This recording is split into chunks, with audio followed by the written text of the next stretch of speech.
Well, hello there. Welcome to WTA Weekly. And yes, I am wearing the same shirt as in that promo. We don't need to talk about that. What we do need to talk about is the fact that we have a veritable Olympic podium of hosts for you today. Myself, Nick Carter, Jerome Coombe, and Miles David. And whoever is gold, silver, or bronze, I will leave up to you, lovely listeners. Miles, we'll start with you. How are you today?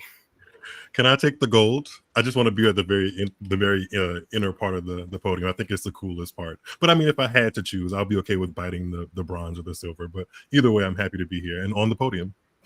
Basically sounds like Iga Swiatek, Miles. Jerome, how are you doing?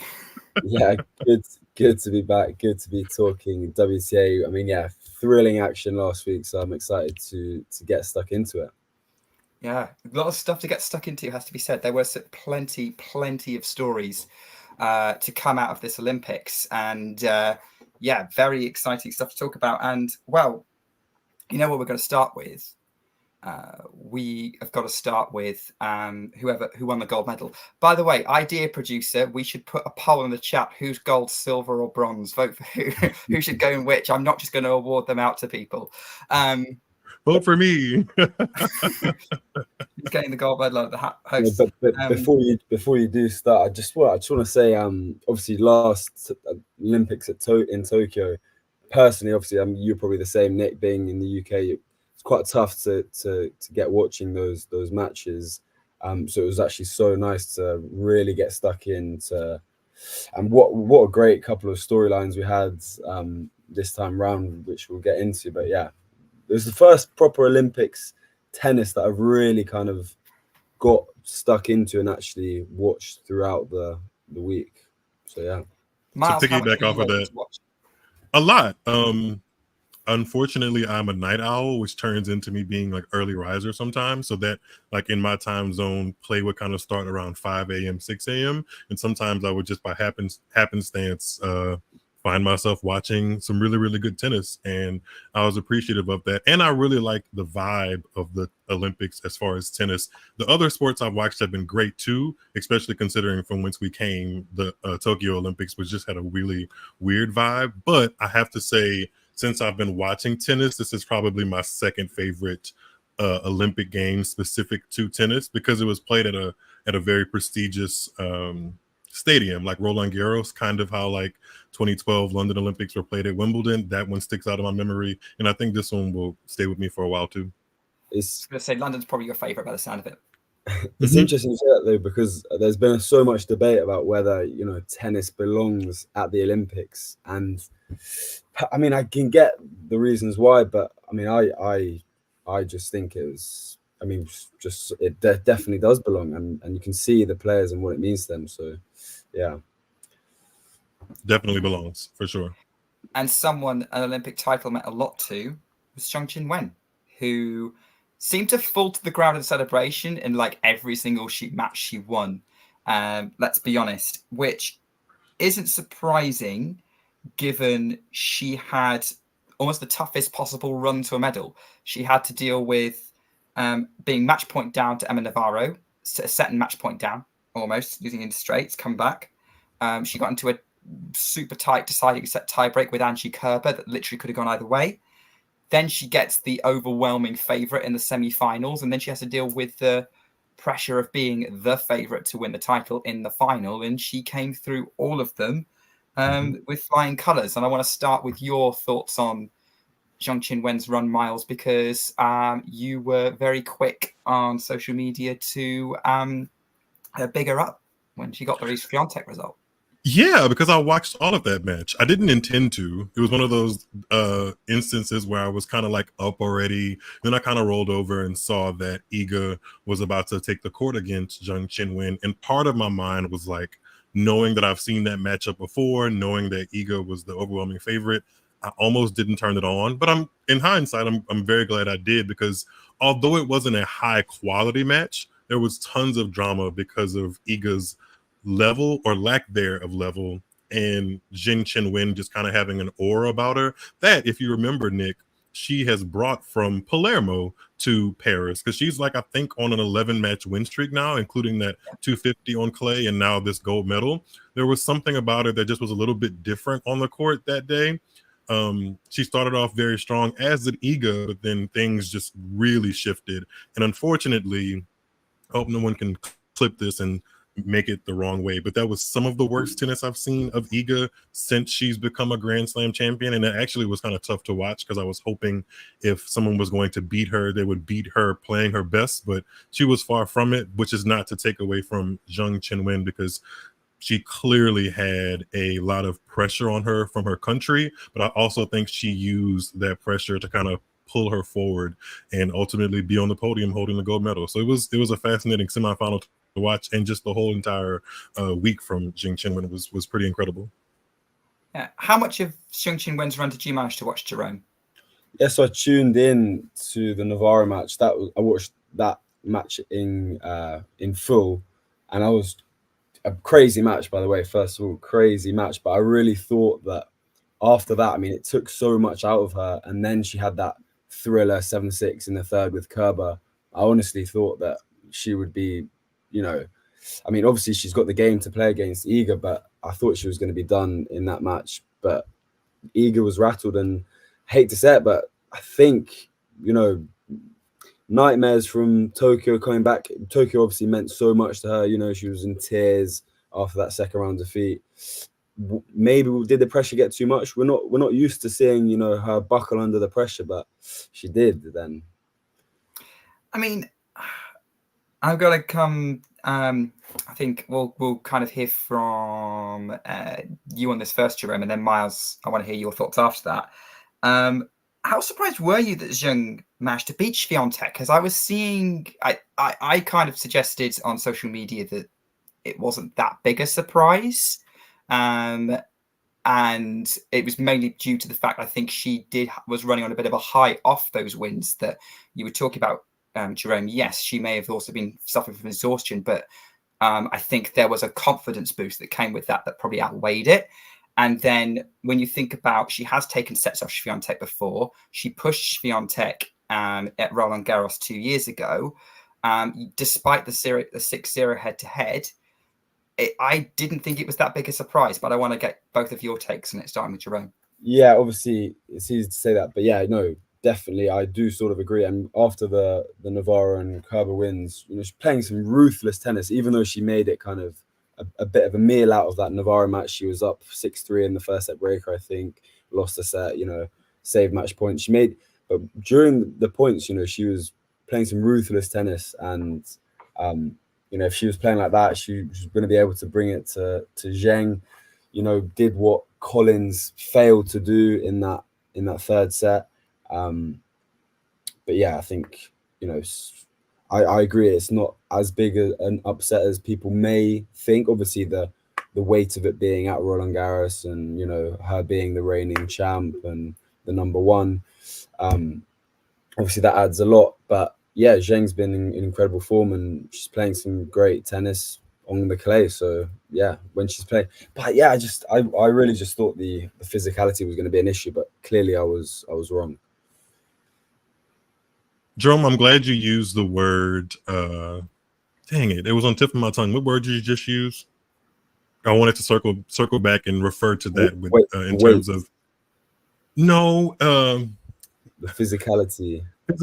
No, dang it, I wish I'd have wrote it down. Either way, there was a word that you used to describe Zheng Qinwen, which I feel like kind of describes ruthless. There we go, ruthless. There was another competitor that Zheng Qinwen faced that would have described Zheng Qinwen as ruthless. I guess we'll get to that eventually if you'd like to, Nick. But as far as the upset of Iga, I actually was very surprised. Like I said, I almost didn't turn on the match just because it felt like Iga was going to take care of that, when you consider the fact that, one, she's literally playing in a stadium that she's lost once in this decade to Maria Sakkari. She lost this match to Zheng Qinwen in straight sets after being up 4-love in the second. All of those things compared, and also considering the head-to-head, like Zheng Qinwen took some sets off of Iga Swiatek, but she also lost some very lopsided ones and could have easily lost that 4-love, that second set where Iga was up 4-love, and she came through. I do think, if I have to be honest, I don't want to like overly praise Qinwen because I don't believe that was the best match of the tournament that she played. She was just given an opportunity by Iga because Iga was just completely overawed with the moment, which I don't necessarily, I can't figure out how that happened because I can't remember. I'm interested to hear, maybe you have some recollection of some moments like this, Nick. Of course, Iga has lost matches as being the dominant #1 player as she's been over the past couple of years, but I can't remember anywhere she was such a overwhelming favorite in basically her home, her most comfortable court, which feels like her home court, and was riddled with nerves. Like she was missing forehands by not meters, but like, what's the equivalent of meters to what we use in the US? Feet? I don't know. She was missing them by a lot. And I was surprised. I really was. It was a kind of sit up in my chair, like, wow, I haven't seen her kind of really be so discombobulated in a place where she seems so put together, even in moments where she's been pushed at the French Open, going to the final last year against Muhova, going to the match against Zheng Qinwen in 2022. Like she's been pushed on that court, but I always feel like she's going to get it together because she's been the elite clay courter for the past 3 or 4 years. And to see her really never really string a solid 20 minutes together of all of that experience and comfort level on the clay was quite shocking, honestly. And I was kind of trying to figure out where it came from, but then I thought about the previous match Iga played with Danielle Collins, and that may have thrown her off. I didn't think about it while watching the semifinal, but afterwards I was like, why did she seem so flustered, especially in a place, like I said, I keep saying this, where she was so comfortable and all the signs show that she should have been comfortable. I think if anyone follows Swiatek and sort of her priorities, she'd always made it very clear that Olympic gold is one of the prizes that she most wants to win in her career, probably ahead of most Grand Slams, or equal to, in many ways. And that's because she's got family history with it. Her dad was an Olympian who narrowly missed out on a medal. And if you talk to Damien, he will tell you that the Olympics is probably a bigger deal than any Grand Slam in Poland. So I think there was a lot of pressure upon herself to get that gold medal. And I think she knew that the opportunity was there. And look, the match statistics played out, right? Iga hit 36 unforced errors in that match. Zheng Qinwen hit 13. There's no getting away from that. It was a nervy performance. The nerves got to Iga in the end. And the only comparable match I can think of, Miles, would be when she last lost on Philippe Chatrier, which was to Maria Sakkari in 2021. But it was very different circumstances because that was more a physical tiredness issue than a mental block. And if I remember correctly, Sakkari was like an issue on paper for Iga at that time. Sakkari had already beaten Iga before. So that one was obviously it was an upset, but I think this upset might be the biggest one of the year on the WTA side. I would agree with you, to be honest. Like I'd say it's closest comparable I can think of. With a couple of matches, maybe last year, like the Kudermetova loss in Tokyo was a bit of a surprise, but then you think about how fast Tokyo was on the court. So Nick, do you think that it was a mental block from Iga?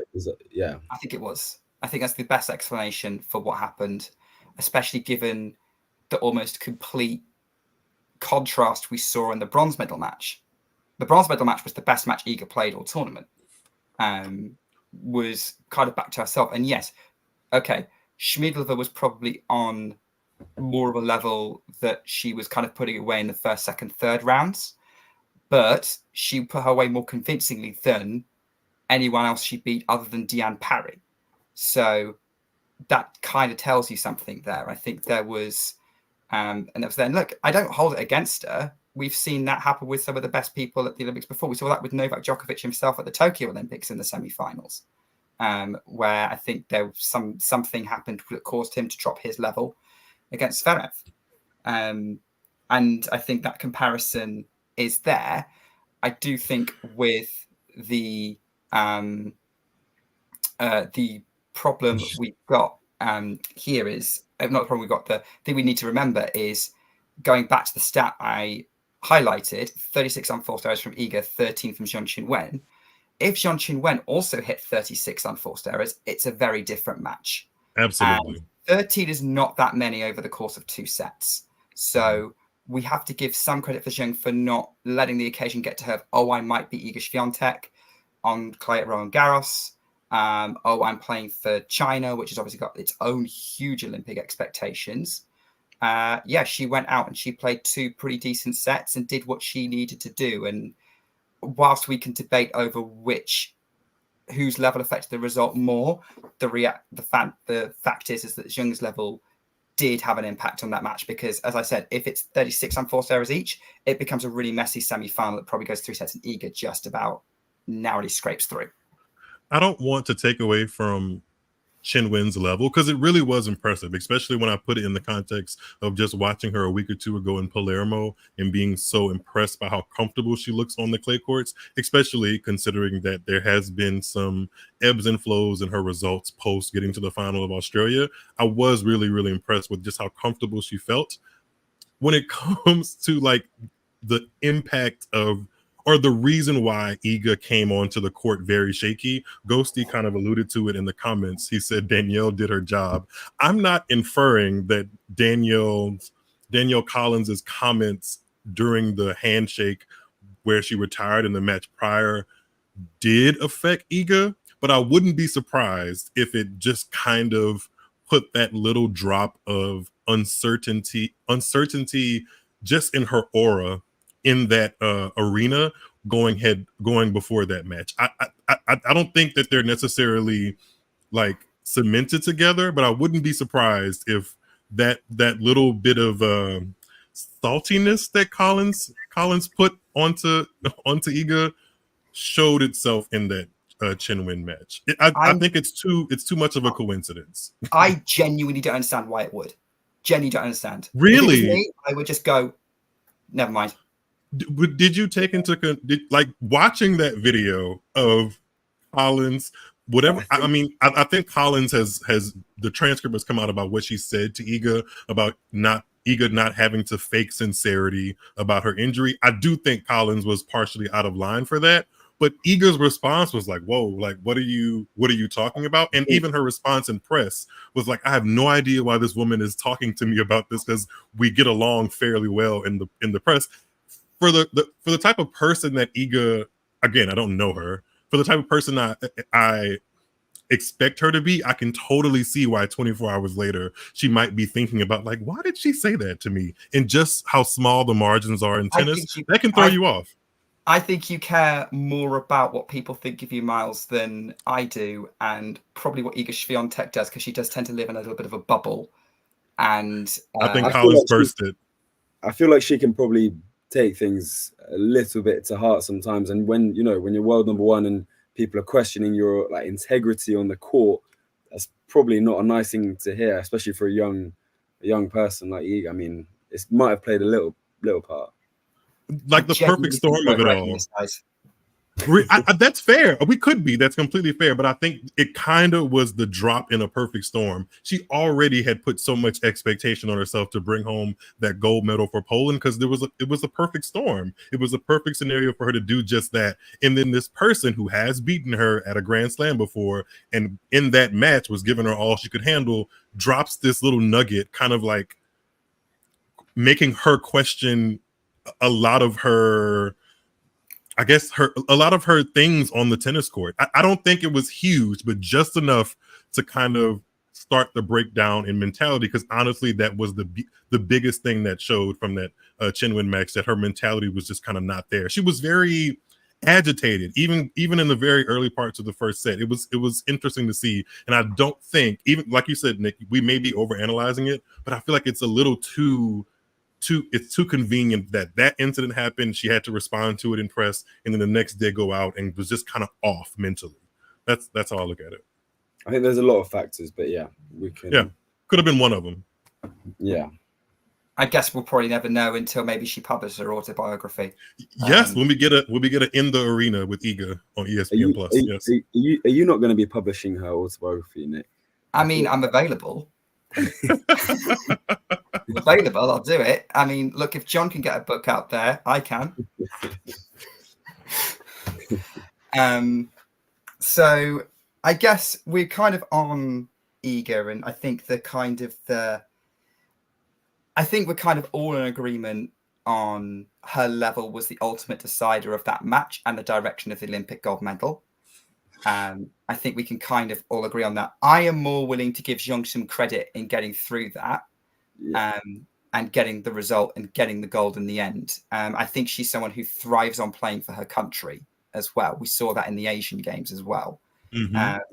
Is it too early to start thinking about Zheng's run at Roland Garros next year, or? Well, she's going into next year's play. We're gonna. Definitely gonna be talking about her when we get to Stuttgart, being on a 11-match play win streak, and so that is true. She's gonna, unless she plays, I don't think there's gonna be many opportunities for her to play on clay again between now and like Stuttgart. But she'll be coming in with a whole bunch of confidence on that surface, and what is not mentioned very often, maybe because I don't hear it very often, but she's trained a lot and probably still does train in Barcelona, which is obviously accessible to tons of clay courts, and it shows in her game. So I'm really interested to see. It'll be interesting to see how she takes this monumental moment in her career and translates that to other big clay court tournaments, because I think I'm pretty sure the only tournament win she has on clay are the two in Palermo, which are at 250 level. Nothing to like really snuff at, but she doesn't have a Rome or a semifinal at Roland Garros or Madrid or something like that yet. It's interesting because she's only 21. I mean, obviously people were talking about her at the start of the season, that run to the Australian Open, but she's only 21. I mean, she's probably going to be in contention for being one of the big stars of women's tennis in years to come. We've spoken about that big four of Swiatek, Sabalenka, Rybakina, and Goff, but maybe there's a fifth coming into that conversation. Sign me up for that. I like watching her play quite a bit, especially on clay. She's one of the few people that I actually don't mind watching on clay. Or maybe I prefer watching on clay comparative to other surfaces. Ruthless. And I didn't know what Navarro was really talking about that, because I watched that match through and it seemed like quite a fairly light-hearted match, both players giving it their all, and then obviously Navarro had some words at the net, but everyone keeps saying the same thing, Jerome. Everyone that has watched that match has said the exact same thing, that they have no idea where Navarro's commentary came from, outside of the fact that Qinwen had a large contingency of Chinese fans rooting for her, but it's the Olympics. When else are they going to root for her? That's the time to kind of ebb up the passion that you have for your country. They were also rooting for her because she was down a lot in the match. She was set in a breakdown twice. I think they were also rooting for the underdog. It wasn't just the Chinese as well. So I think, but that's natural in tennis. So yeah. Strange. Sour grapes for Navarro. Not a great look. So I'm not. So I guess with that, I'm not going to comment on the Navarro comments because I genuinely don't care. It's easy to not care because they really don't make sense, honestly. Unless all three of us and the people that watch that match are just oblivious to how Qinwen operates on court and off the court, which is what Navarro was alluding to, saying that she's very cutthroat and she doesn't respect how Qinwen goes about things on and off the court. Unless all of us are oblivious, then maybe there's some. It's probably more of a behind the scenes thing, and possibly. But I guess we'll have to see if anyone else says anything similar in the future. The fact that no one has before makes Navarro's claims a little wishy-washy to me. I guess what we're saying from this discussion there about Zheng's prospects is that we have hopes of her being more of a Davenport or a Capriati than a Dementieva or a Bencic. You mean as far as women that have won the gold medal? Yeah. So Dementieva and Bencic won gold. Bencic has yet to win a slam. Dementieva never did. Whereas Davenport and Capriati won Olympic gold before they won a slam. Like, that kicks them on, especially with Davenport. I'd love to see this kick on Zheng Qinwen onto bigger and better things, especially at slams. I'd love to see it. And like, let's face it, it's not a super random result. She's an Australian Open finalist and she's a top 10 player. Yeah. So it's not Monica Puig. Sorry, Monica Puig. Monica Puig is just such an outlier. I decided not to mention her. I thought we were going to have another one of those with Schmiedlova, who I guess deserves some recognition for her run to the bronze medal match. She ultimately lost it, but I mean, I thought Schmiedlova had kind of hit her peak in tennis, but this seems to be another one getting to that bronze medal match. Yeah, I mean, she's kind of turning into a bit of an Olympic specialist, isn't she? She's only getting her top 10 wins at Olympic Games. Is she from Slovakia? Maybe she loves the Slovakian moment to represent her country. So yeah. Again, that's why the Olympics should be at tennis. It brings out all these different things that you may or may not see on the WTA tour. Yeah, but she lost that. Yeah, at the end of the day, she didn't quite have enough against Donna Vekic or Iga Swiatek in the bronze medal match. And I think it's probably worth rounding off on Iga because we've kind of been jumping between Zheng and Iga. So I think it makes sense to round off on Iga now rather than going straight to Vekic. We'll come back to Donna Vekic. We've spoken enough about Iga, surely. Yeah. Well, I guess it's when we talk about her performance. And I think one of the first questions I wrote because I started writing the notes for the show straight after the Iga loss, because that we knew that was going to define the storyline, right? And I wrote down, how much is this result going to hurt? And then she goes out and she wins the bronze medal like nothing happened. There were some tears afterwards. She seemed genuinely happy to be holding it and genuinely positive in interviews afterwards. Like, she's got an Olympic medal. Like, it wasn't the biggest one, it wasn't the ultimate goal, but it was the minimum goal that she went there with, and she got it. So I've kind of come out of this thinking, I was kind of originally worried this result the loss of Zheng was going to derail her season completely. That's been completely reversed since the bronze medal match. I do give her a lot of credit for being able to walk back on the court that she had just lost on and come in as another overwhelming favorite and do the things she was supposed to do, which was win that match overwhelmingly. So I give her a lot of credit for that. I'm just not sure if that had much to do with like the mentality of getting over that, or just how comfortable and good her game is on clay against somebody who is always going to be subpar 7 days out of the week against Iga on Philippe Chatrier. I'm not sure where that falls. Like, I give her credit for, putting on the tough it out cap and going and grab the bronze medal, or it could have just been the fact that she's playing great tennis because she's world number one and she's up against Schmiedlova, a player she should beat every day of the week. So I feel like it's somewhere in between there.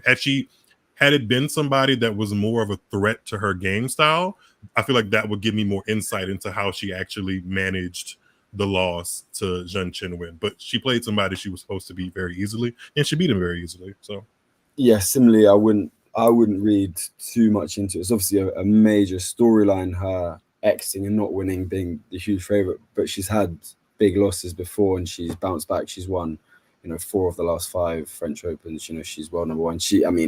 It's a blip. I think she'll bounce back by the end of the season for sure.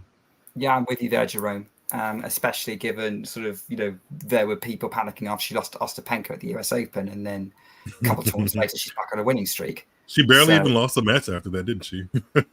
I think there was the Tokyo match that was a bit of a disaster. Oh, yeah. Beijing, Beijing onwards. Mm-hmm. Yeah, she was back to recognizable Swiatek. So I guess we're kind of done with her on that topic. So let's talk about the other person on the Olympic podium, and I think this deserves some credit, is Donna Vekic, who, seems to have maintained this post-Wimbledon momentum. We weren't sure if she would, especially on clay, but Jerome, she showed up.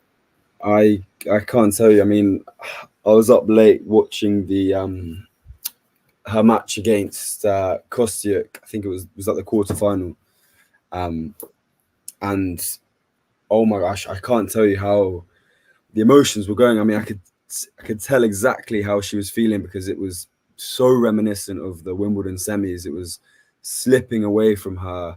She had match points. She was up, she was down. And you could see her getting really frustrated, and on the verge of tears. And I really was praying for her, because I want her to do well. She deserves to do well, because she's playing such great tennis, but it was so close to slipping away from her.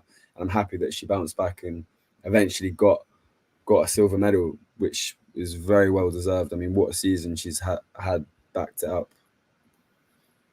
I'm quite impressed with Donna Vekic, because I don't want to say it came out of nowhere, but it kind of did. Like, I thought I had known the trajectory of Donna Vekic's career, like a quarterfinal or thereabouts of a slam, winning a 250, maybe getting a 500 under her belt, but like somewhere in the realm of being a top 25, 35 player, which is not great. It's not bad at all. I feel like in the last like maybe 5 or 6 weeks or so, she's made me start to reconsider that with the Wimbledon run and now the silver medal at the Olympics. Like maybe there is more to her, and maybe there are a couple of drops of things left in her career that she can maybe find herself in a Grand Slam final or even win a Masters or a WTA 1000 one day. I mean, I would imagine that these last couple of weeks it should show her that she can play with some of the best in the world. And if she can do the things she's done over the past 2 weeks on 2 different surfaces, hopefully she can recreate that and actually hold the trophy somewhere of real importance. So she's impressed me, and more importantly, I get to kind of vicariously live my Nicole Vadisova dreams through her. So I'm happy about that. Similarly, I mean, coming on to that, I mean, about her winning slams, I would love her too, and I think she's got the game for it. But what I've noticed especially in Wimbledon and the Olympics, is the physicality. I think she's not been able to kind of reproduce her best tennis later on in 3-set matches. And I think that is what is going to hinder her from, getting to those big tournaments. I think she's played some great tennis, but I mean, definitely in Wimbledon towards the end there, she let it slip. And again, she almost let it slip. It seems as if she's, not that competent at producing her best tennis throughout 3-set matches. I'm massively going to disagree with you there, Jerome. Really? Yeah, no. If you look at that Wimbledon semi-final, she was 2 points away from winning it. It really came down to how those last couple of points went that swung the match in the end. It was very even between her and Paolini.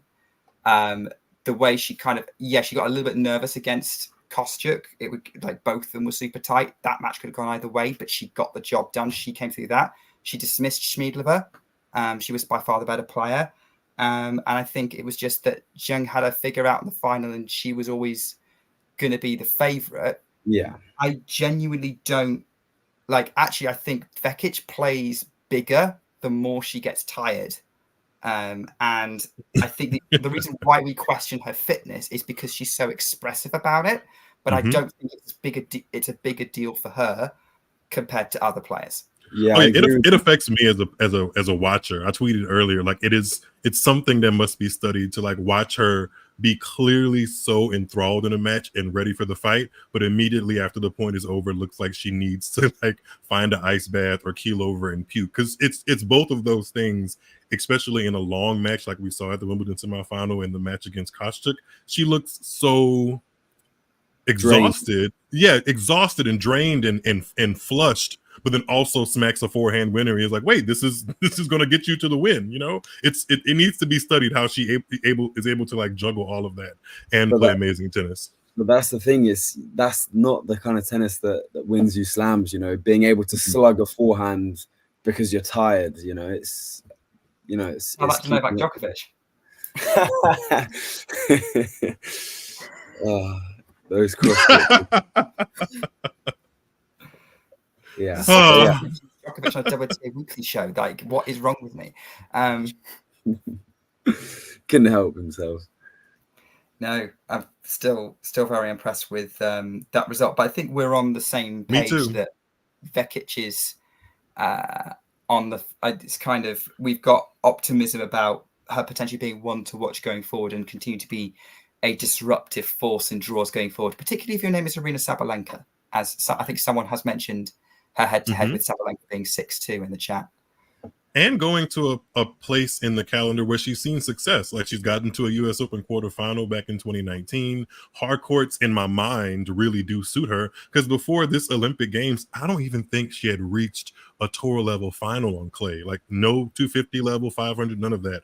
So for her to be able to produce this level of tennis on a surface that hasn't really and truly been advantageous for her throughout her career points to me that her game is getting better. She's really leaning into like the added voice of Pam Shriver and kind of adding some subtle things into her game. So who knows? I mean, I personally wouldn't want to be near her in the draw for the US Open. But again, we are watching the person that looks like she's about to keel over any moment when things get tough in a match. So it's, you know, it's a weird paradox with Miss Donna Vekic at the moment. Speaking of keeling over, should we talk about the doubles? Have we got a double show? I don't know if we've got a double show lined up for the. Wait, Jerome, is there who keeled over in doubles? No, I'm just. It's a reference to Irani and her age, but. Oh, I mean, feel free. Like Jerome, you can have the floor with kind of, and you can round up the doubles for us.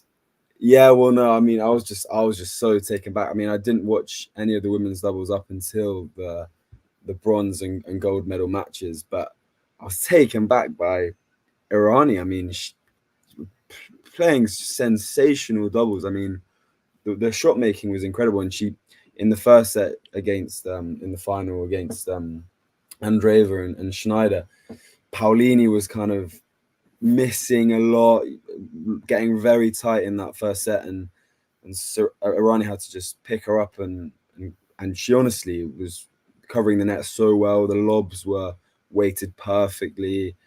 Her court coverage was just incredible, and you know they deserved to win. A really, really nice story there, getting the Golden Slam, proving that, you know, maybe there is a place for tennis in the Olympics. But yeah. Oh, I thought you were going to say a place for Sarah Irani in the Hall of Fame, which, like, I personally wouldn't lean into voting for that just because Sarah Irani is a tough watch for me. But on paper, winning every single doubles Grand Slam, I think she may have had some mixed doubles slams, and now a doubles Grand Slam, I mean, a doubles gold medal. It does, like, her resume is impressive just in doubles, and then you kind of factor in the fact that she's been to a Grand Slam final in singles, been top 5 in the world.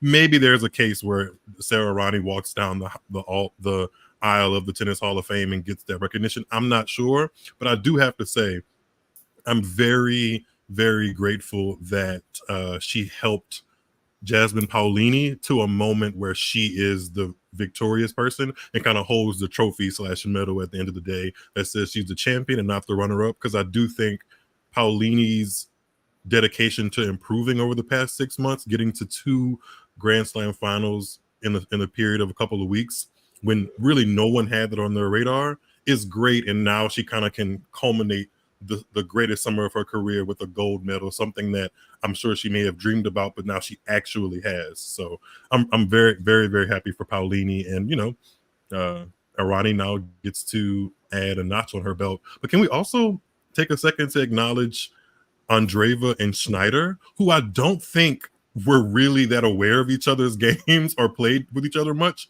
and got to a silver medal or a gold medal match winning silver. I think that's really cool. I think that bodes well to how good they're going to be in the future, hopefully, like either with as doubles partners or with their own singular success. I'm really impressed by both of them. Yeah, promising stuff, definitely. Mm-hmm. You would imagine those two are going to play against each other, play with each other on the doubles court again. A fact that one of my favorite facts of the minute at the Olympics: Mira Andreeva is now the second youngest women's Olympic Olympic medalist of any color since tennis came back in 1988. The only person younger than her who won a medal was Capriati in '92. Also on a clay court. I was thinking it was Capriati. Yeah, but like Mira's younger than anyone else who's won an Olympic medal in singles or doubles. Who probably actually male or female actually. And both of them have actually had a nice couple of weeks. Schneider just won a title post Wimbledon on clay, as did Andreeva. So to kind of follow that up and get a silver medal in doubles is a great culmination to some good tennis they've been putting together over the past couple of weeks. So I'm happy for both of them, and I'm circling them as future stars of the sport. That's a great picture. Shout out to our producer. You look so happy there. I love that. But I also agree with your summaries of the Italian pair, and hopefully we'll see plenty more of them over the next year or so. Maybe they'll win a slam together. But of course, we probably should move on to another player that Miles wouldn't vote for on the Hall of Fame, but probably will get in there anyway. And that is Angelique Kerber, who, Olympics was her last tournament. And what a ride she gave us in the Olympics. 2 points away from making the semis and potentially even getting a medal. Glad that didn't happen. Sorry. I think they were it not for everyone else being worthy medalists. It would have been cool to see her with one. But I guess so we can end our we can make sure our talking tennis kind of summary of her career is a positive one. Miles, you should go first with this. Just to make sure it ends on a positive note. Fair enough. I'm going to be positive about Angelique Kerber's career because objectively, I can say that she took a lot of, please don't take this the wrong way, guys. She took a lot of nothing and made it into a lot of something. Like, I distinctly remember the first time I saw her play. It was the opening round of the US Open back in 2007. So fast forward to, now to see that she's won 3 Grand Slam titles is really, really magnificent, considering I didn't see a weapon besides, scrambling and squatting. But she made a career out of scrambling and squatting, and she will be in the Hall of Fame. She has a really, really loyal fan base. And although I'm happy she didn't make the podium because she's not one of my favorites to root for, I can't be oblivious to the fact that she had a very, very accomplished career and was a pain in the butt for a lot of my faves. So, I don't love that picture, producer, but, go Angelique Kerber. He's got the wrong Wimbledon final there. He should have gone for the other one that they played in 2016. That one's fine. That one's fine as long as I just don't see Serena looking sad right next to it. Yeah, that one's fine. I'm gonna be a bit more personal because I actually really liked watching Kerber playing. I was thinking about it. She actually consistently gave us match of the year contenders year on year. 2016, that's Serena Williams Australian Open final. 2018, the semi-final Australia against Halep. 2021, the third round of Wimbledon against Sarah Struber's Tormo. 2022, that clay court final in France. I think it was Strasbourg or Lyon. Against Kaya Juvan was one of the highlights of that season. And then this Olympic run was kind of perfect for her. And she's known to never give up and make it a fight in the end. And that's how she went out, 2 points from another big semi-final, playing super free. So, Jerome, I'm going to hand the mic over to you for this bit. How do you want to... It's just quite fitting that Andy Murray also bowing out at the same tournament, because you mentioned it there, that grit, that determination. I think that's what, brought her matches to life, and what as you said, they were always, matches of the year contenders because of that grit and determination. It's quite fitting that both her and Andy went out playing, with that grit and determination in crazy matches. So great career for Kerber, and a good way to go out. Obviously, don't forget the United Cup win this year with a 1-4 record. But yeah, that's true.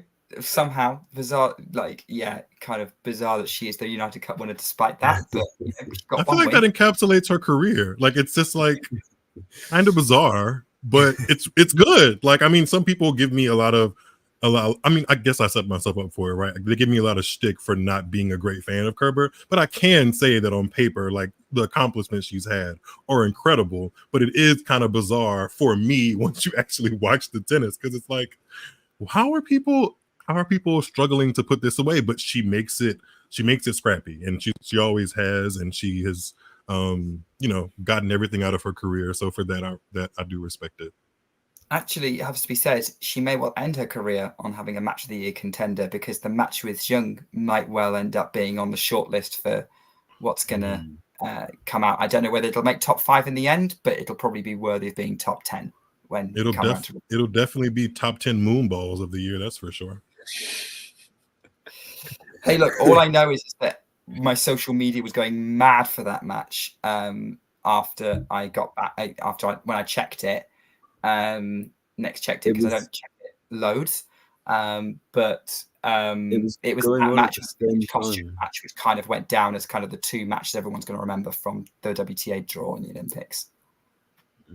Well, yeah, I was just saying it was going on at the same time as at the start of the Collins Swiatek match, so it was kind of crossing over that. Yeah, Nick, I have a perfect segue in my mind to get us to like this week / next week's tennis, but I don't know if you want me to use it. Well, I was going to do a little bit about Washington, so it depends on whether the segue goes into the winner of Washington or not. We were going to go into another North American country, so I'll save it for you. We will. Okay, let me know if the segue still works, Miles, because I'll let you do it. Yeah, so I think we do need to probably do a little bit about Washington, because that was an official WTA tournament that happened this year, because technically the Olympics is an ITF event. Not that anyone cares, because it's all like it'll all count towards everyone's titles and everything. Doesn't count for points, sadly. It should. It should. I agree. Zhang Qinwen should be the world number 6 right now. Donna Vekic safely in the top 20. But anyway, I think we need to talk about Washington, and Paula Badosa is the Washington Open champion. A powerful story of playing through pain. Let's be honest. We were talking about her having to have regular injections to deal with the discomfort she was dealing with. She was talking about over the clay season, but this kind of comeback over 2023, she's kind of grown in stature. So to me, winning a title, she was on the right trajectory for that. And I'm pleased for her that it's come so soon, Jerome. Definitely. Yeah, played some good tennis throughout the week. And even in the final as well, she faced some adversity. Good to come back against a player that had just knocked out Sabalenka as well. So, yeah, really happy for her. And hopefully, this is, as you said, can push her on to do better towards the end of the hard court swing and into next season as well. Yeah, she doesn't look like she's stopping anytime soon, does she, Miles? I'm not convinced of that yet. I think she did well against the players that was across the net from her. She had wins over Raducanu. She won the first set over Samsonova, but eventually retired. And in the semis, who did Badosa beat? Oh, pretty handedly. Dolehide. And I think there's some other player that she played in the first round, because she was given a wild card into that tournament, so she technically didn't qualify. Jamari's got it in the chat. It's Kenin, Samsonova, Raducanu, Dolehide, and Buskova.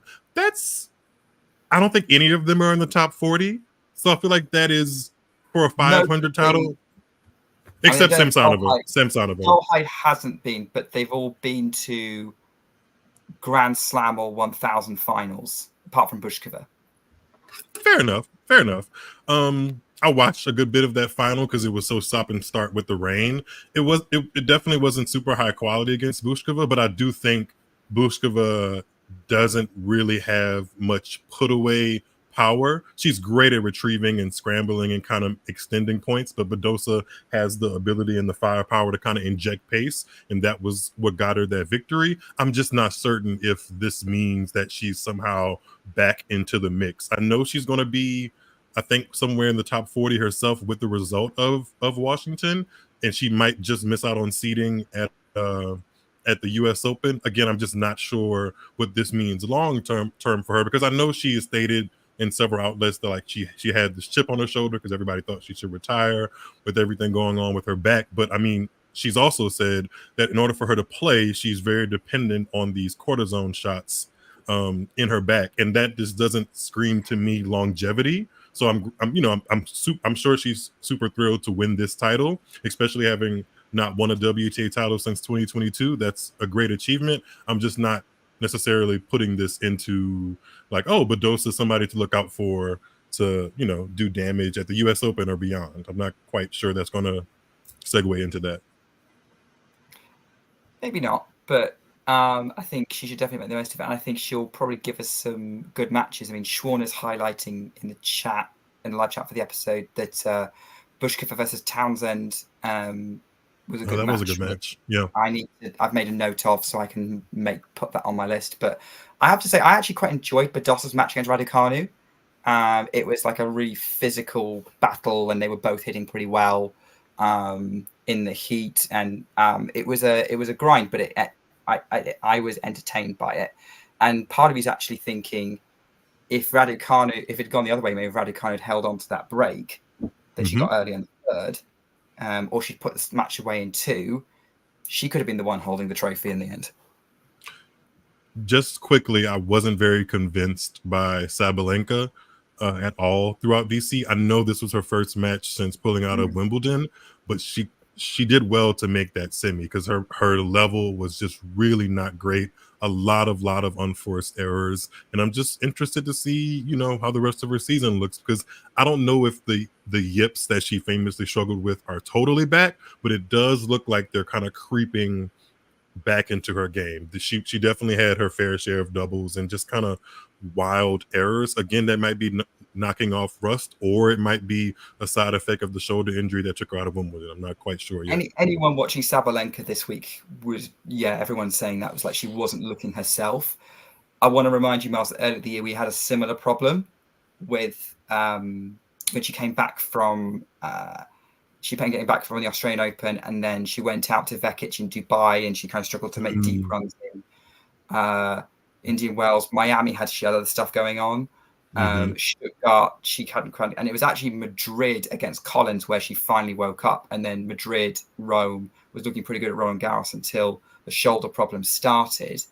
So I'm a little bit more confident that she's going to get her mojo back. It's just going to depend on how long and how well she's going to use Canada and Cincinnati to get that back for the US Open. I don't know whether you want to come on any of that, Jerome.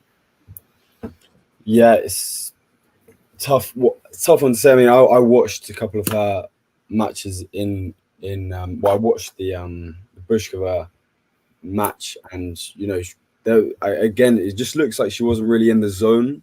I think when she's locked in, you can see, but she was just making kind of poor decisions. Not even, it was the wild errors, but it was also kind of just poor decision making, like going line when that's the wrong move and stuff like this. But anyway, I think it's going to be it just seems like it's a constant reoccurring thing with Sabalenka, that it's takes time. Like she'll go on a bit of a run, then she'll have a bit of a dip, she'll go on a run.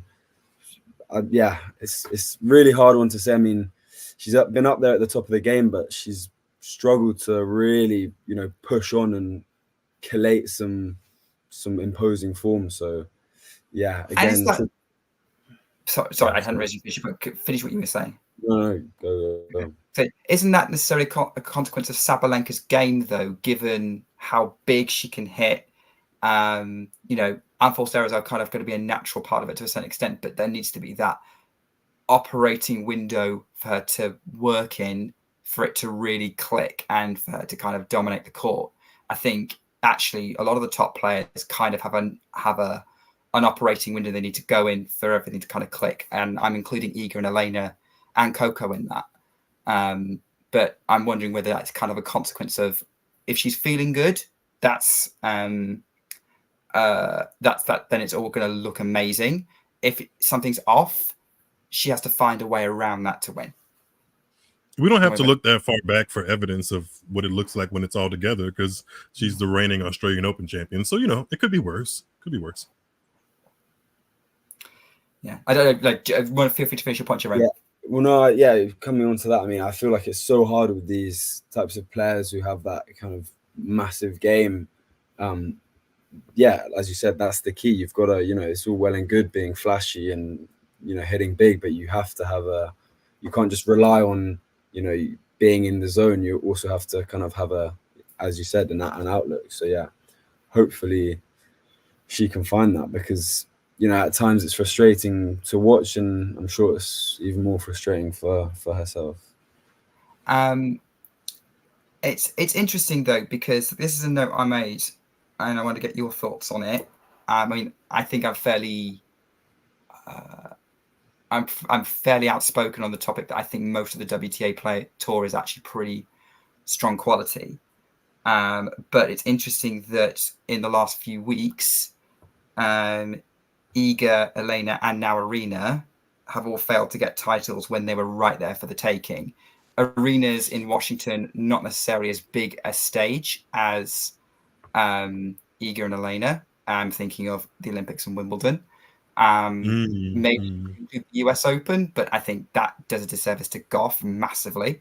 But is that basically down to what we were talking about around, you know, they have a narrow operating window to actually dominate, or are we underappreciating the competitiveness and the quality of the field on their day?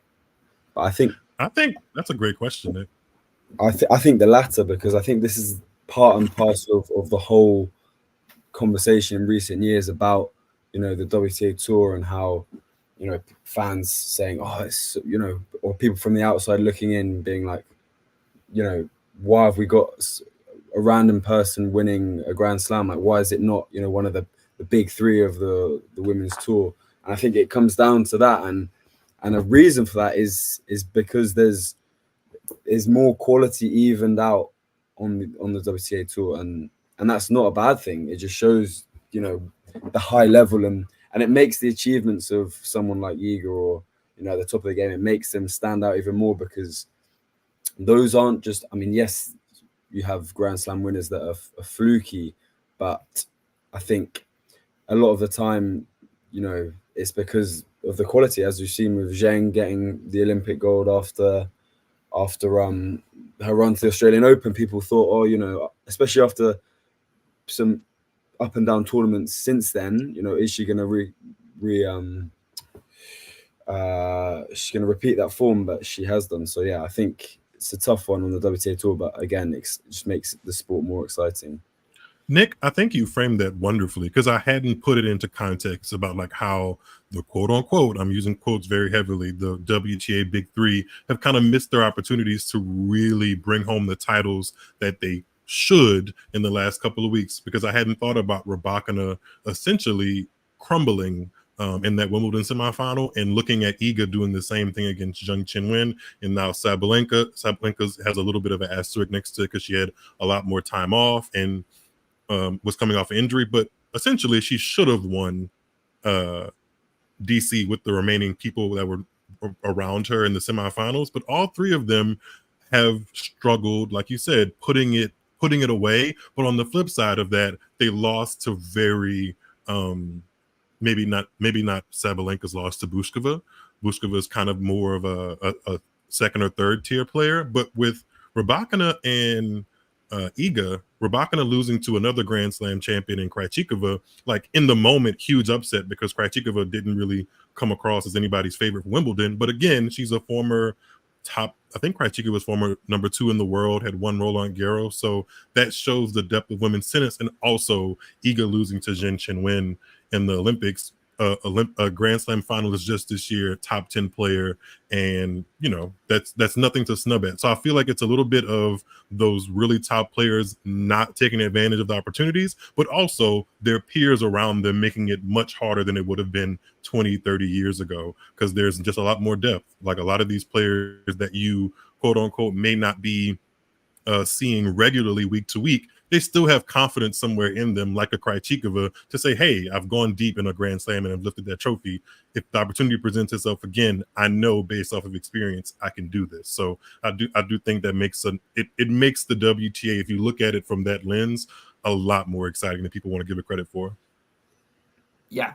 I mean, I think you kind of summed up what it is about the WTA that I absolutely love. I've already talked about why I wasn't surprised by Iga losing to Zheng. I think that win over her was Zheng was going to get a win in that rivalry at some point.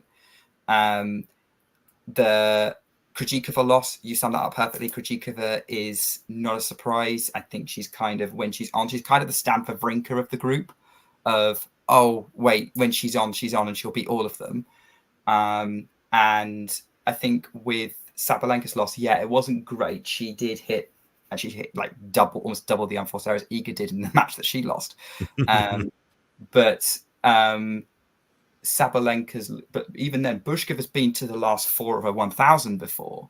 Like, she's been there and done that to a certain extent. Like, I think in my mind, if you get to the last 4 of a 1,000, you're kind of in that sort of top 2 or 3 tiers, which are actually very close together in terms of level, or at least how often you get it. And actually, I was impressed by how well Bushkova was able to stand up to the big hitting coming at her from not just Sabalenka, but also Badosa in sets 2 and 3 of the final.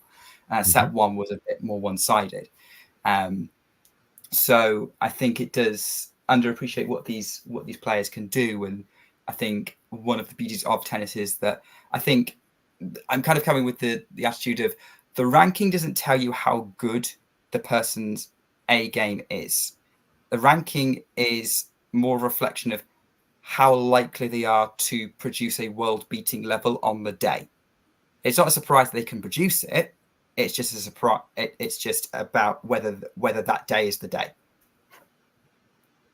Yeah, I think that's why obviously a lot of people love that big 3, you know, having that on the tour and that kind of nature, those rivalries. And of course we love that. We would love that on the WTA tour too.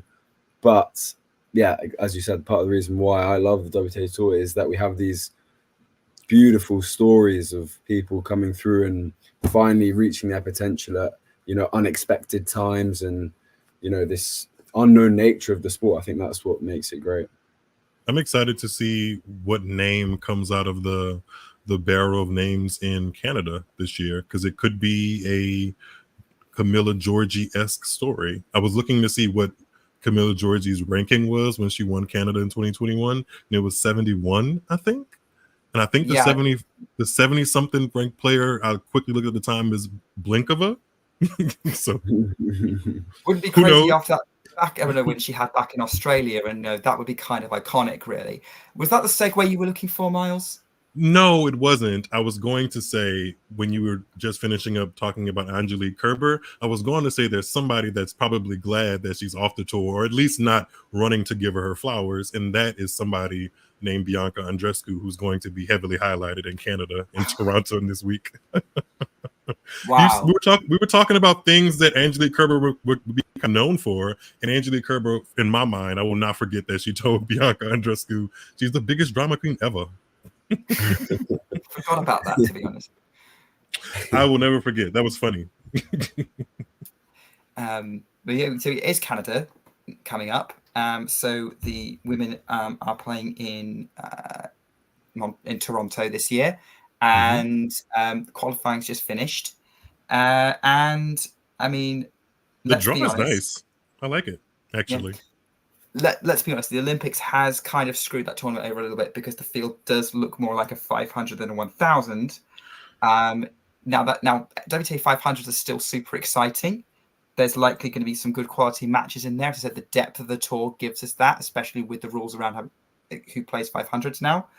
But it will probably lack some hype until maybe it gets a bit further into the tour, into the event, as we're probably going to be asking around about whether Goff and Sabalenka can, Goff or Sabalenka get the job done, because everyone's going to be watching their progress. Swarna just said, I'm happy because there's no Swiatek to defeat Goff. That wasn't on my mind, but thanks, I guess. I think it is going to be interesting to see how Coco does the next 3 weeks, though, because it doesn't feel like that long ago where she was kind of the woman of the summer. Not even kind of. She was the woman of the summer going into the U.S. Open and ultimately wins it. So there's a lot of points to defend. A lot of people kind of, in my mind, kind of like nipping at the bud to maybe show that 3-week run or so was a fluke. And she doesn't come in with a whole heap of confidence. Granted, she made it to 2 Grand Slam semifinals this year, and I think the WTA put out a stat that since she reached the top 10 in September of 2022. She hasn't lost it, which is coming up on a whole 2 years later. I mean, she had not lost it. She hasn't dipped outside the top 10 in almost 2 years. So there's a level of confidence that comes with that alone. But I do worry about the fact that she hasn't been on a hard court in a while. And, you know, if I'm coaching against Coco, it's pretty obvious as to what the advantageous side is to go against. And it's going to be difficult to see her manage all of that. Being a number 1 seed at a 1,000, I'm not sure how many times that's been the case for her. And yeah, the player to beat with points to defend. I think she made the semis or the quarters here last year.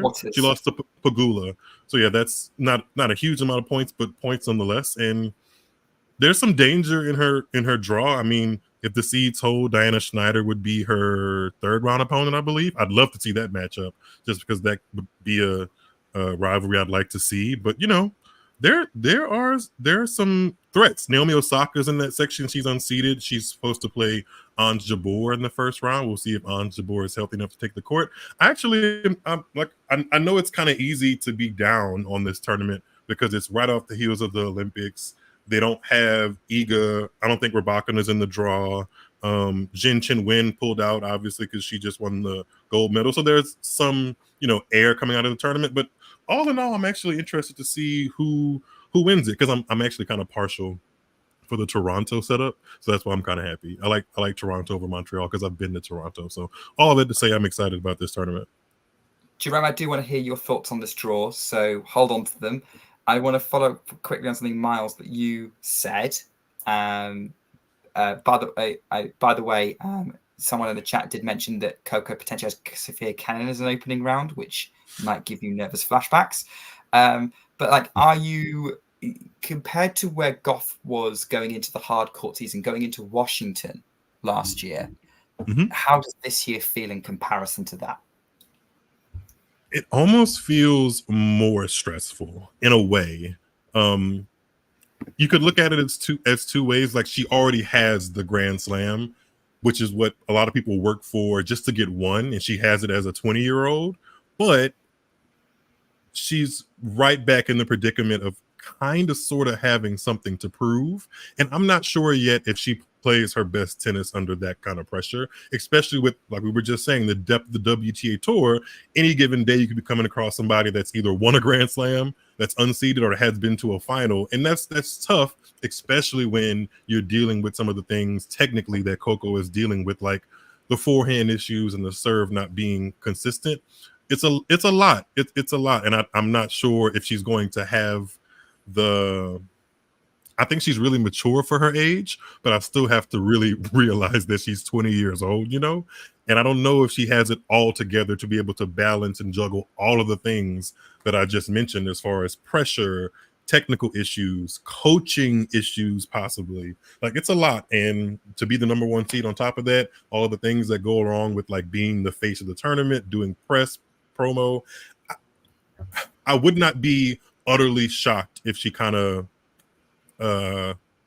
tail spins out of the tournament. I'm rooting for her to do better than that, but there's a lot that can kind of go against her in the next couple of weeks, I think. So I'm a little stressed. Okay, Jerome, I've made you hold on long enough. Go for it. Yeah, no, I think Osaka Jabeur is the 1st round match, but interesting enough, I think it's quite a blockbuster 1st round match. But I also think that Osaka has got quite a nice section otherwise, and actually I think she is definitely one to watch. I think she can cause some damage. She's been waiting for this hard court swing. We saw at the start of the year, in her comeback year, we've seen a bit of a change in attitude, I would say, on court from her. She seems like her mentality has always been great, 4-time slam champion, but the positivity I think she's getting after each defeat, especially the one to Iga at the French, you know, the way she took that was very good. I mean, that's one that you thought might hurt for a while. But no, I think she's got a nice section apart from that opener against Jabeur, but I think she can cause trouble. And if she gets into the rhythm on the hard court that we know she's capable of, I think she's definitely one to watch out for. Nick, you know Yeah. a name I just peeped out in the draw that I think you'd like me to pull out that we've seen do well on the U.S. hard courts? Her name is Leylah Fernandez, and she Oh, that has, would I be think, brilliant. I think she has. I mean, I have to say her results have not been, just glittering over the past couple of weeks. But I think the section of the draw she's in as the number 15 seed, she opens up against Zheng Shuai, who's been on a really, really tough go of it for the past year or two. So she should win that, knock on wood. And then she gets the winner of Kruger and Cochiretto. And, with the home crowd advantage being a Canadian, I would mind seeing a Fernandez kind of resurgence on a hard court. So, yeah. I just talked that up. Possibility. Yeah. I could see it happening. She's definitely growing in confidence over this year. And she did get to the last 16 of the Olympics. So she's kind of riding high from that. She seemed to have a good time there. So I guess what we're saying is that if things go horribly wrong for Goff and Sabalenka, we've got Osaka and Fernandez waiting in the wings to potentially pick up 1,000 points. And there's one other person. I mentioned her on the segue, but Andreescu got a wild card into this tournament, and she's a former champion, also Canadian, and she opens up against Lesia Serenko, and there's a legit 50-50 chance that Serenko doesn't finish that match for obvious reasons. So yeah, I'm interested to see, like, outside of the seeded names, there's some unseeded ones, like we mentioned, Osaka, and now Andreescu. There's even Sloane Stephens, who's been to a final of the Canadian Open before. There's some. Oh, and Ons Jabeur is even unseeded. There's questions around her health. But yeah, Jabeur is 9th seed, I think. But is she not? Oh, I don't know. The app I'm looking at doesn't have her seeded at all. I don't know. That does sound kind of weird. See if you can find Jabeur, see if she's seeded. She should be in the top half. She is. Anyway, yeah. there's another woman that was in the qualies that didn't make it through, which is our favorite pickleball star, Jeannie Bouchard. The eye roll, Miles. Gutted not to be seeing her in the main draw, but Are you really? Like, are you being sarcastic, or are you really gutted? Being sarcastic, but okay. I'm not sure where she factors tennis on her priority list. Like, I think she is a better than average correspondent and like pretty good in the broadcast booth relative to what other talent is in the broadcast booth. But it's interesting how she kind of just ebbs and flows into the pro career of tennis and pickleball and influencing on social media. She kind of does it all, which I guess, like that, kudos to her for being able to juggle all of that. But the tennis can't be that high on the priority when we just have mentioned 3 other things that she kind of publicly does. So, and she was on the Davis Cup team, not Davis Cup, the Billie Jean King Cup team last year. I think she got a win in singles or doubles. So it's like, is she a professional tennis player still? I don't know. It's hard to describe. He seems to think she is. She entered the qualifying for the Canadian Open, which is she said recently. She said recently in an interview with The Times, she said that she obviously is more interested in pickleball at the moment, but she wants to keep pursuing tennis. I don't know what that means, but I'm sure we'll see her in the odd qualifying draw here and there. I just can't take you seriously if you're trying to play pickleball professionally and tennis. Pickleball is, we've seen how you go from being a professional tennis player to playing pickleball. That's fine and dandy if that's what you want, but doing both at the same time seems counterproductive. But what do I know? Yeah, it's kind of a bit like saying someone trying to get a squash and tennis career at the same time. You're not going to get very far with that. It's not like the old days where you could do something like that, like Jesse Owens being a great sprinter and long jumper. So, somehow the two went together at the time. Before we wrap up, I have noticed, of course, we have really kind of skirted over the defending champion of the Canadian Open, Jessica Pegula. Completely forgot that she won that. Sorry, Pegula. Yeah, she's the 3rd seed. Clearly, we're not high on her chances. Technically, the defending champion from Toronto is Simona Halep, but she's not in the draw. but we don't need to talk about that right now. But yeah, Jessica Pegula is in the draw, and I don't think anyone's particularly. I guess Pegula, despite winning Berlin, I don't know, Jerome, you can come in on this one. Still seems like a little bit to prove for this year. Yeah, I mean, I feel like obviously pulling out of the clay swing, she felt like she wasn't ready, and then she obviously comes back in, obviously saving it for the hard court where she's best. But yeah, I've always liked Pegula, and I think, you know, I mean, make 1,000 points to defend, obviously a tall order, but can she, you know, make a couple rounds? Yes. What's her draw actually? Who she got in the first few rounds? Did we know? Don't have it to hand. Either way, I mean, I can't see her getting too far. No. Based off of the fact that she has losses to Clara Burrell and Wang Jinyu at Grand Slam level this year, that kind of speaks to itself as to what level she's at. Kind of a nasty draw as well, because she's potentially got, I would imagine it's going to be carrying Pliskova around on her opener, which is not like you want as your opener. But do you remember the year that Pegula and Pliskova played like 5 times in a matter of weeks, and Pegula won all of them? I remember that. That was a fun part of 2021 amidst a bleak year because of COVID. Maybe that jumps off her summer and beating somebody that she's comfortable beating. I don't know, but yeah, Pegula's kind of. Go ahead. Sorry. She's probably gonna have Fernandez after that.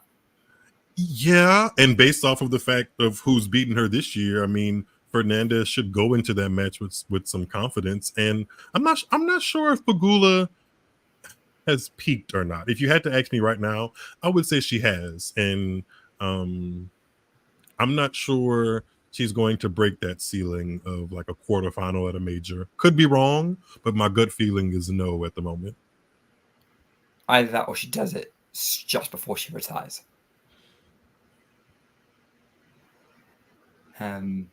Which, let's face it, would be on track. Right. I think 3 out of 4 of the team are about to fall asleep, including our unseen team member. Miles, if you're about to fall asleep at 6:30 at night, I'm not sure what you're doing. No, I have some Chick-fil-A nuggets and lemonade I need to finish, so I'm fine.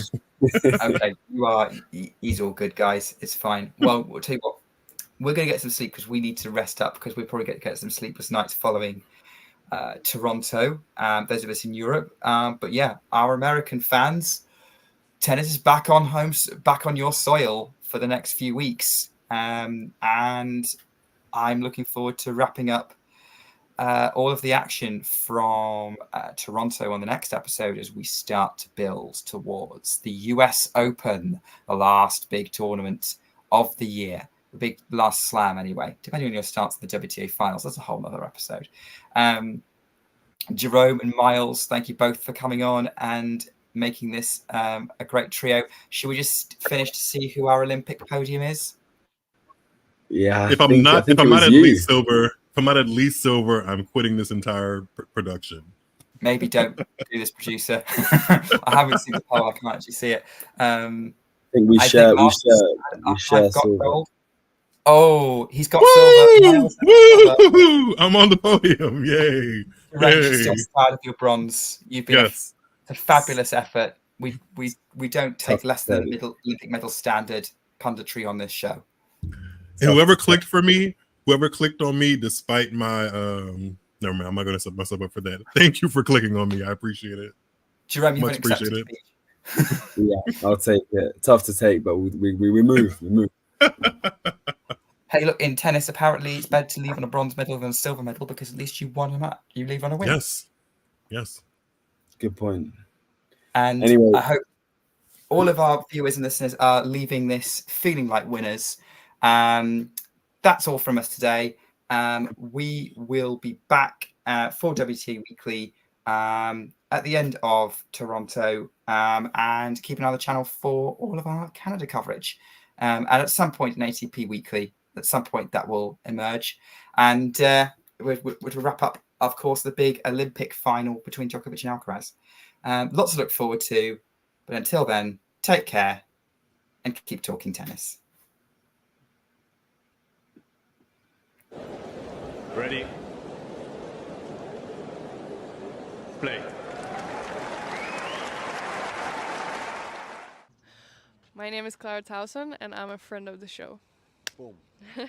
I am Francisca George, and I'm a friend of the show. Perfect. Hi, my name is Susan Leemans, and I'm a friend of the show. Boom. Yeah. My name is Zainab Sammaz, and I'm a friend of the show. Boom. Hey guys, my name is Sasha Vickery, and I'm a friend of the show. Boom. Hi, my name is Lloyd Harris, and I'm a friend of the show. Perfect. Hi, my name is Jasmine Paolini, and I'm a friend of the show. Wow, Jasmine, you got it in one time.